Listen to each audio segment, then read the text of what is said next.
Rule number 2, take care of each other.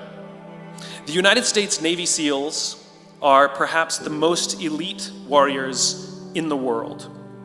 And one of the SEALs was asked, who makes it through the selection process? Who is able to become a SEAL? And his answer was, I can't tell you the kind of person that becomes a SEAL. I can't tell you the kind of person that makes it through BUD/S. But I can tell you the kind of people who don't become SEALs. He says the guys that show up with huge, bulging muscles covered in tattoos who want to prove to the world how tough they are, none of them make it through. He said the preening leaders who like to delegate all their responsibility and never do anything themselves, none of them make it through.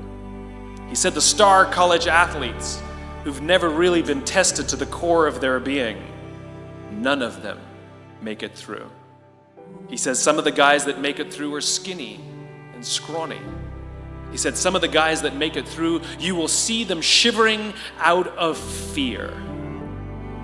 He says, however, all the guys that make it through, when they find themselves physically spent, emotionally spent, when they have nothing left to give physically or emotionally, somehow, some way, they are able to find the energy to dig down deep inside themselves, to find the energy to help the guy next to them. They become SEALs, he said.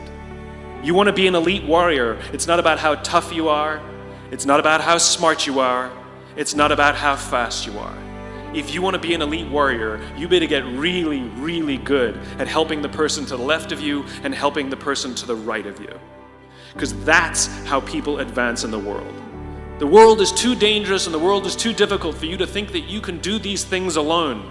If you find your spark, I commend you. Now, who are you going to ask for help, and when are you going to accept help when it's offered? Learn that skill. Learn by practicing helping each other. It'll be the single most valuable thing you ever learn in your entire life. To accept help when it's offered and to ask for it when you know that you can't do it.